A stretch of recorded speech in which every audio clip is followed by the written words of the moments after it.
Welcome to the Guide to Live. It's Friday, March 22nd, 2024. And this is your weekly hangout to join us and our guests to talk about live streaming with people who really know what it's like. Because let's face it, no one knows what you're talking about if you say you're a live creator. But we do.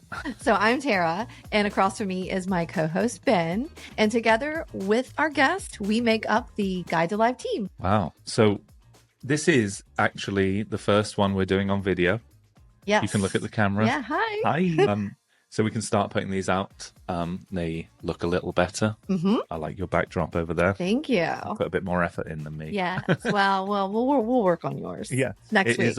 Well, this episode is titled... Whoa. Setting the stage for your live. Setting the stage for your live. Setting the stage for your live. And we want to really caveat this one with, like, this is not about, like, making it look pretty or nice. Picture perfect. Or picture perfect. It doesn't have to be good, does it? Well, it doesn't have to be... doesn't have to look like it's like, oh, it looks like it came out of a magazine or something. Right. Yeah. So what we're going to talk about is really setting the stage for your live so that people tap through and come watch it. With the visuals being the primary hook of how you get someone from the For You page into your live. Yeah, exactly. So you've set your scene with some lovely foliage. Yes. And then the brand, Big blue old and neon. Yes. Mm-hmm. There's some other stuff as well this week. You wanted to tell me, because Tara is the iPhone gamer of the two of us. Is that fair to say? Yeah, I like to play iPhone. Well, not just phone app games. I'm big into it. I'm playing one right now called it's called The Last Fortress. Yeah. It's pretty fun. It's like a war game. Yeah. But yes, there is a new game on the TikTok Live platform. It's called Connect 8. Yeah. It's pretty fun. It's like a wordplay game. So it'll start with one word. Mm-hmm. And then if you guess that word, the word underneath of it will start with the first letter. And then you have to guess. And it's tied to the first word that was just said. And then you guess what the next word is. Okay. And if you get one right, you go to the next one. And like I said, the next one is tied to the word before it. So for instance, if you go on TikTok Live US right now on the feed, there is a video that demonstrates it. And like the first word is TikTok. And then the second word comes down with the L, and you're like, oh, it's live. So it's TikTok Live. And then the next letter comes down to the next word, and it's S, and it's like live stream.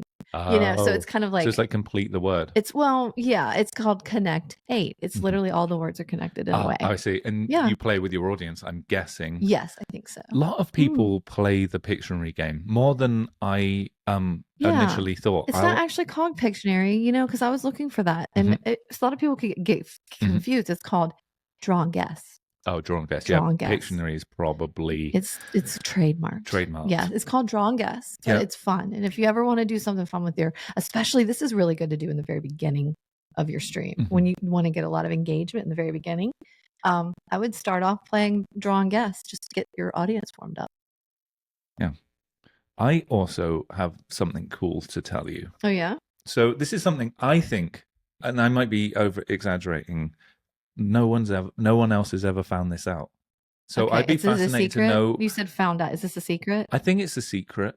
I've never heard anyone talk about it. So if you've done this, I wanna hear about it.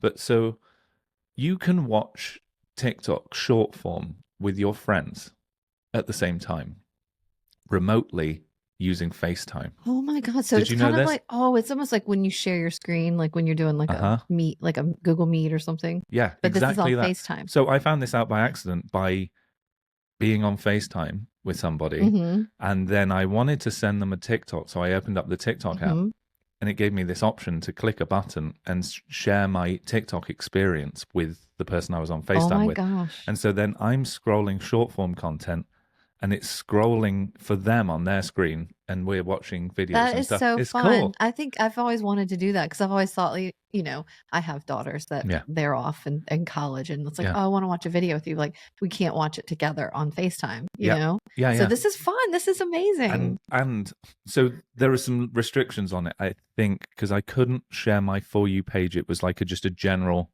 feed. Okay. I couldn't share lives, which is a downer for what we do. Right. But that should come around. Yeah. So then maybe, so it's like kind of like a watching room Yeah. that you get to watch stuff with. Anyway, I thought it was really That's cool. really And cool. I have heard no one talk about it. I love it when companies do that and they just release.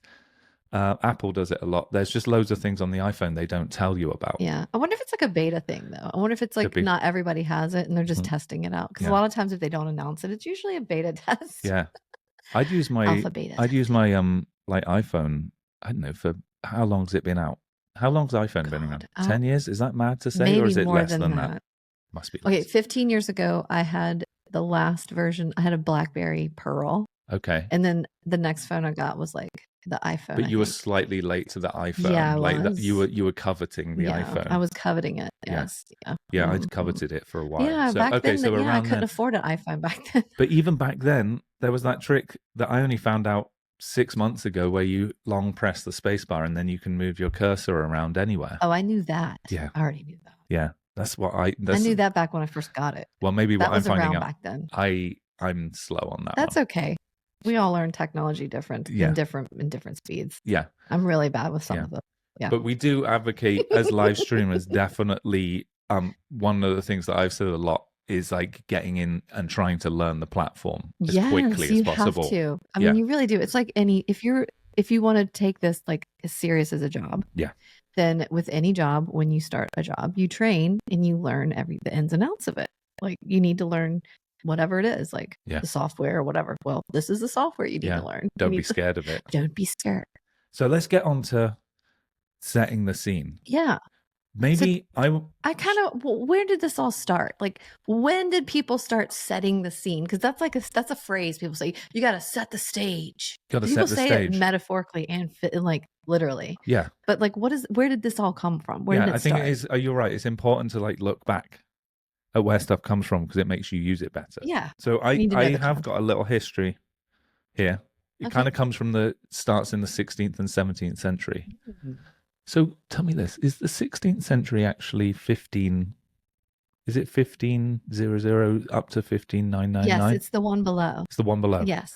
I always get that confused, but then I think we're in the 21st century and it's only 2000 and. Right, 2000 and. Yeah. There's probably a better way to remember that. Anyway, in the 16th and 17th centuries, that was when theatre started to become professionalized. Oh. Like for the English people out there, that was the Elizabethan era. So before it was just people just performing like busking, performing. Busking, like performing, but it seems like the monetization of theatre caused set design to start to exist. I can only assume because it gives you a better experience as a viewer. Yeah. So you're there doing your play one day for free in front of the woods. Right. Or a towel. Yeah. Like or a bedspread. You tie a bedspread from one tree to the other. That's your background. Yeah. That's your backdrop. Or if it was me, age 8, it's a cardboard box cut out, TV screen cut out. Did you do that? Oh yes, I sure did. Yeah. Absolutely. Yes. So it started back then and it's clearly tied to giving the audience a better experience. Oh, yeah. And then it kind of like grew and grew and grew. The notes here really point out how that in every era of set design or using sets, it's really tied to the technology of the time. Yeah. So if you think about like back in the 80s when things started to get bigger and fancier, that was really when. Do you remember what claymation was like the big thing back in the 80s? What? Oh, it's a set. Yeah, but I'm talking about for TV though. Like they were green screening the claymation in. Oh yeah. But see, that's technology. Oh, the green screen was the background, but then the image on the green screen was claymation. Yeah. Which is terrible. I was just thinking of like the big shows. The theaters. No, I'm thinking like the shows, the kind of like the Michael Jackson, those big with tours pyrotechnics and everything like that. Talk about that was like set. Well, I guess like even think of it like previously in the kind of like rockier era, it was like you just went on stage and you played your thing and it was a big stage, but there was not really any set. Like it just said your name. Back in the day when the Beatles came. Yeah. Said the Beatles behind them or whoever it was. Right. The Doors. Yeah. But then as technology progresses, they add lights and pyrotechnics and stuff like that. Yeah. I have a story. I learned this late on. I think the importance of set design. And we have a good friend, Dan, Yes, I know Dan Dan. and I Ross. love Dan. And so I went to school with Dan, and Dan went on to become a stage manager for TV, doing big shows. He has then grown into doing what was their most recent thing. They did the Ringling Oh, Brothers they Circus. did the revamp, the first like the comeback of Right. the Ringling Brothers. They Yeah. basically did the They're the creative creative directors of it. direction. Yeah. Um, and they worked on like pop stars stuff They and did TV show, Eurovision. all the Eurovision Yeah. stuff, like huge show. And I can remember back in our school days, Dan saying to me, "Oh no, it was a little afterwards as he started to get into it, and I was working in like indie music, Yeah. which is a bit grungy. It's just like it's cool to be on stage It's and like don't do unplugged. anything." And yeah, MTV not even unplugged. unplugged, but it's like you're focusing on the sound, not the look. And Dan would say to me, those performers deserve, he used the word deserve, to have good staging because it makes it more appealing to the audience. Yeah. Or And, more enjoyable for the well, audience. and what does that do? That hooks the audience in. Yeah. That's what gets them in, keeps them coming back. Yeah. It's like drawing the audience in is how you get the audience. Yeah. So I've already apologized to Dan for we would argue about it because I would say it's not important. He would say it was. And now you know, and being in this industry, how important it actually is. It really is. Well, and I learned it later on in music as well. It's like as things got bigger, you needed to do more. Yeah. To really entertain the eyes that are there. Yeah. And I think back to the days when I used to do this as a kid with my mom's video camera and with my cousins, it's like we would try to reenact like movies and stuff. And like Pee Wee Herman, we'd try everything we could to get everything in the background to look like the Playhouse, right? It never really did. But why did we do that?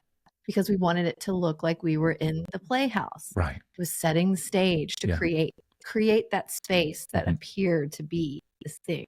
Yeah. And that's what's really important about live streaming. Yeah. And because your room is a chat room, but it's also a space and it's an environment. A vibe. It's a vibe that you're creating to draw people in that want to be in that vibe. So let's go through some like classic stagings on live that you can do quickly. Oh yeah. Let's first of all, let's keep in mind if the history of staging is that they follow the technology of the time, we should as live streamers be doing the same. Yes. So a lot of what we're talking about is not necessarily building a set or doing it with lighting. It might be with digital overlays, digital backdrops and things like that. Yes. It also might be that the set is intentionally messy or it looks like it's in a derelict stage. Yeah. It depends on it all depends on the vibe you're trying to create. Yeah. So I think the Franck does this a lot. So he coaches live streamers and he talks about their backdrops looking good and feeling good. But he will also then go on live himself in his garage with like dirt on the floor, a weird table, not framed, like it's not particularly well framed, intentionally. Always well lit because that's an important part of it. And then he'll put, it almost looks like he's been held captive. He has a briefcase sitting on a spinning thing. So, but what does that do? Why does that work on live? He's setting the stage of intrigue. Like what people scroll on that and they're like, what is going on in the scene? Nothing makes sense. It's juxtaposed. It's like a dude in a suit with a briefcase spinning around in a dirty garage with the door half shut and dirt on the floor. Like I don't get what's going on. What's happening? What is happening? I'm intrigued. He did it on a spotlight once. We'll have to ask him about it. We'll get him on to talk about it. You were in your basement and you had a table and there was somebody else there. Can you talk through that stream first of all, from whatever you remember of it? Yes. No, I remember this one. It was because last minute, we found out that TikTok Live doesn't allow you to have multi-guests during a lineup or a spotlight, and it's about the creator. But at that time, I really hadn't run my comedy bits without using people. So I thought, what a nightmare. I just got to talk by myself for that long. Like I couldn't do it, right? So I decided I had some friends in town. So I had a couple guys over. And it was a lot of fun, really.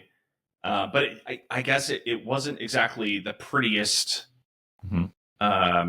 what would you say, production setup. It Like didn't look aesthetic. aesthetically perfect. Yes. No, Yeah, like but it's it not like a did typical really gamer well. setup. Right? It did really well. Really well. Yeah, it did. It drew a lot And of you know, a lot of people, exactly, yeah. So I think people assume that if you're going to stream, you're going to need some neon lights behind you. You're going to need like the gamer setup. But of course, as you guys know, TikTok Live and just like the new era of live streaming is totally different. It's much more authentic and just kind of whatever you want, which is kind of beautiful. You've been really playing with the whatever I want recently, like even just disappearing outside and like picking a spot. Like I know, and I know that you do this. You talk to streamers and you coach them on their setting and their framing and their setup and everything. I would say that you're a maverick when it comes to what is attractive to the viewer as a set. If we're talking about a set being a thing that just enhances your performance, like your approach to it is different to a lot of people, successfully so. Yeah, so I'm going to try not to humble brag too much as I explain this, my thoughts on this. But generally speaking, I think the deeper your understanding into anything, the more innovative you can be, down to how a scientist invents something by understanding like the baseline level physics or chemistry or whatever they're doing. So like the more fundamental your understanding, the more different you can be. If you have a very shallow understanding of something, which is normal and everybody has that when they start something, but if you have a shallow understanding, you kind of have to just look around and see what other people are doing to succeed. In live streaming, to apply that to this, what are we really trying to do? Like, if I could distill live streaming down into two topics or two ideas, I would say it's captivating an audience and then growing a community. Right. I think those are my two favorite, my favorite way to distill it. Right. Yeah. Because the community is with the community and the creators, very symbiotic. So having that community as a base and as a foundation is very important. You can't build a community without people arriving in your room, first of all. Exactly. So that this is always a journey. Community trap. Yeah. You got to trap them by it being good. Trapping people. Yeah. And, with all this TikTok live stuff, when we all love it so much. All three of us, we're obsessed with it, and our whole life is about live streaming.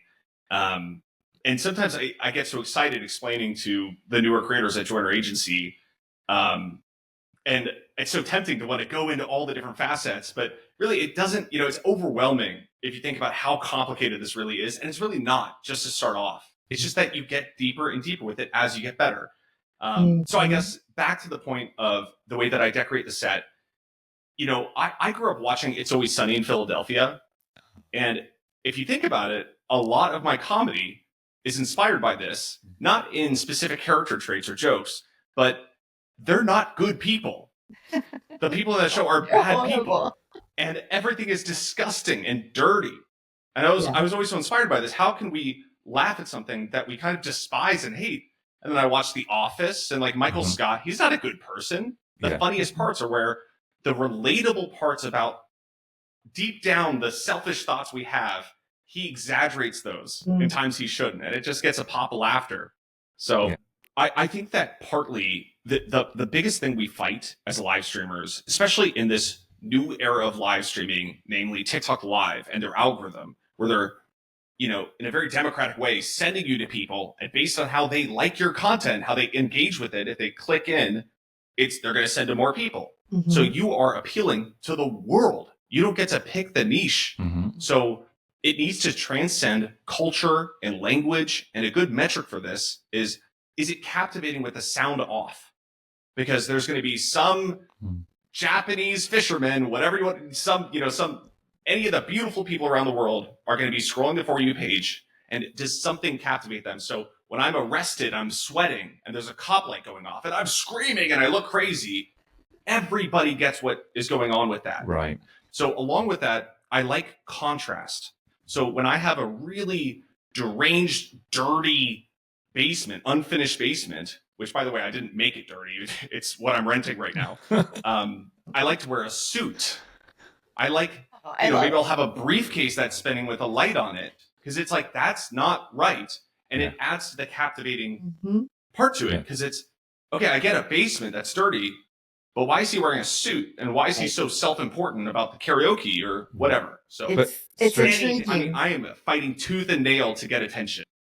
And something to focus on that helps your stream a lot is focusing on the thousands of people that are on the For You page counted as impressions, which you don't see currently as a creator. The number of impressions, people that scrolled and decided not to click it. You want to compete with less people, but it also has to be valuable. So you can be really random and novel, but if it's not valuable to the viewer, it doesn't matter either. So it has to be different and valuable. Yeah. Well, thank you for coming and adding that value in. I want to talk to you about something else. Okay. Well, all right. Well, thanks. Thanks for having me. Appreciate it, guys. Bye. Thank you. I want to bring up a group of streamers who are great to take inspiration from in terms of sets. Oh, yeah. The ASMR crew. Oh, my gosh, yes. Kind of without fail have spent time and effort on their sets and their lighting. Other people do great things as well, but generally, if you're looking for inspiration on how to get a backdrop or a look that isn't just a neon light that's stuck behind you. That was good in the first in like a year ago. That was good. If you were trying to draw attention quickly, just stick a light behind you, warm the space up, make it like look a bit punchy. But things have developed since then, and ASMR is very visual as well as auditory. So the ASMR artists tend to do a great job setting this up. It's like about setting the vibe. Well, they are the masters of vibes. Like they set the vibe. That's all they do. They're vibe masters. So they are vibe farmers. They really are. They're vibe farmers. but they, of course, they would have to have like the vibe set with the scene too. Like that. It's just like they know what they're doing. Yeah. And really, you're right. Like if you want to get some inspiration, please check out the ASMR artists in their live streams. They're amazing. ASMR Kenobi is a great one for setting the scene where there are trinkets and there are a lot of items in their backdrop that have been sent in by their viewers. A lot of it's community. A lot of he showcases a lot of his community in his backdrop. So if live streaming is about being collaborative with your audience and them taking part in your stream and impacting your stream and affecting your stream, we talk about that a lot. It's good for the algorithm. That is a slow version of that they are taking a part in building your set as well. Yeah. They also can go into helping you like decide on what like vibe, like if you're wanting to change your vibe up, they can offer up, like you can ask them to get involved to give them, like what's your idea? Should we do blue or red this month? Like, what do you think? Should we go with the blue vibe or a red vibe? Blue vibe, red vibe. Imagine if you did where everything in your room was like one color. It was like multiple things, but it was just all one color. Moonstone is great for re-upping their set regularly. Yes. And I do know, and Helen also, she likes to change hers depending on like the holidays or themes that are going on that are like popular. Yeah, I think Honeybee is great as well, and they actually spent a lot of time preparing their set before they went live. They really did. They put a lot of time and effort into it, and we worked really closely with them. It paid off as well. It was really worth it at the start. I would say like that's one of those rare cases where we wouldn't necessarily advocate getting everything perfect before you start, because just starting, you learn so much from just going live, even if it's in front of a white wall. But they hit the ground running. But they knew what they wanted. Yeah. So there's something about this. We talk about intention. What is the intention behind it? Because build a set. Okay. Like, well, it depends on what we're going to be doing. Like, what's the theme? So is it space theme? These are the steps to get to the point of like understanding what you want to do. It's like, am I trying to make this a fun space? Am I trying to make this in scary space? Am I trying to make it something that is surprising to people. Or is this a serious space where I'm trying to educate you on something? Yeah, so if you have a big pink flashing neon sign behind you, but you're discussing politics, I don't think like it's not going to work. it's distracting. But if you have an 80s themed stream, or you're having a party night, or you're battling or whatever, maybe a big flashing pink light is the thing that's going to draw people do in. the pink flashing light during like Speed. Yeah. Dude, Speed, the flashing lights, you incorporate that into it. Yeah. But we can do this as like a test. I think it's a great like exercise. We do it with people, but you can do this on your own. Like, what am I trying to say in my stream? So first of all, what's the elevator pitch for your stream? And then what are you trying to say with the background? Because a lot of it is expressing things. Like at the moment, the words I'm saying is about live streaming, but I'm expressing I'm in a public bathroom. Yeah. Yeah. No, I know what you mean. That just made me think of this, and this is really off topic. It's not off topic. It's on topic, but it's a really weird memory. But have you ever been to a play, and it's like not a big production, like not on Broadway or anything, but it's like a local, like, you're talking Amdram. Yes, Amdram. So, and you're sitting there, and you can see some of the stage is already like set up, and you the actors aren't on yet. It's like dead, like it hasn't started yet. But you see the set and the props. You're like, you're already getting an idea of the vibe of what's going to happen when actors do come on. It sets the stage, literally sets the stage. Yeah. Isn't that weird?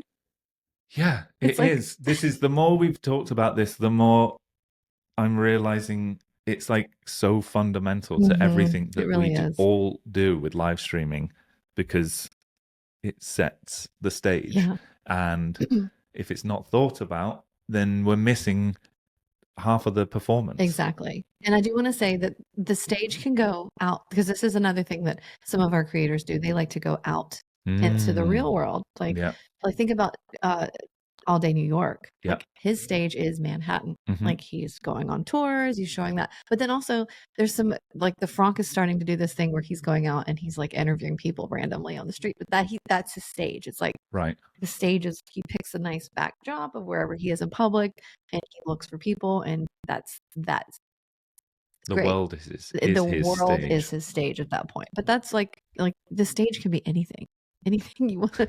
The world is your oyster and your stage at the same time. Yeah. So set it correctly. Yes. And I think we talk about trial and pivot in content. We talk about trial and pivot in the games or the way that you interact with your audience. Same with the background or your staging as well. Like that, you could be changing your content and not changing your staging, and you never quite unleash the full potential because the staging doesn't suit the content at all. You're still being held back a little bit. That tether, you got to cut that tether. You got to change that backdrop. Right. It has to fit the content. So I think I'm going to give you like a real live example right now where Hazel Vixen has just found that a lot of they started talking about kind of true crime stuff, not a genre that they trafficked in at all previously. And they just said, like, the audience seems to really like it. Like, the room is filling up. So that's great. And obviously, whenever that happens, it's like, dig in and do more of it, because they're really into true crime themselves. Interesting. But so the audience number goes up. That's great. But imagine staging something that was a bit more suitable for true crime. Like the tape. Caution tape, right? In the background, or little blue flashing light. I don't know. These are all kind of like basic things, or like a forensic suit hanging up in the back, like a white like dead body here or there. You went too far. An outline of a dead body that had been there. Like they don't even do that anymore. Yeah. But seriously, like, if you're going to do a true crime live stream, wouldn't it be better if it had the visuals to back it up? Wouldn't more people tap through and simply see what you were doing and find it was good, and therefore you're giving yourself a higher chance of doing better? And this is exactly how this evolves. Like you start in your stream, you're talking, all of a sudden you're talking about something that you're interested in, and the room starts filling up. Like, okay, this is great. Then you do it again, and you do it again. Like, okay, now I'm actually going to make this a thing, right? And now I'm going to make it a special thing that I do every so often, and I can set the stage for that particular one, set the intention for that, and let everybody know ahead of time. You know, it's a new thing you just started. It's really cool. It is very cool. and then change it around. It's like, does it work better with this thing or this thing in the background? So we found this out with a DJ who was really struggling with their views, and then they had one stream which was huge, and it turned out, unbeknownst to us, the sweater that they were wearing was really trending hard in TikTok Shop at the time. So it was kind of everywhere, and they didn't realize, and they had it on, and their stream went wild. And it took forever to diagnose like what it was, because their stream is exactly the same every single time. There was no other variation other than sweater that was trending in so TikTok it tells you Shop. what a small thing like what small things can impact really all of a this. little minute detail. Yeah. So I think it's time to wrap up for the week. Yeah, it's been a great week. It's Friday. I look forward to the weekend. I'm wondering if there's going to be any really cool like weekend streams. I know there's some things going on this weekend. March Madness is still going on. Yeah, lots of March Madness. So any kind of bracket battle-y stuff leaning into the March Madness is going to be good for you. Everyone, good luck with your live matches and have a great weekend, and we'll see you next time.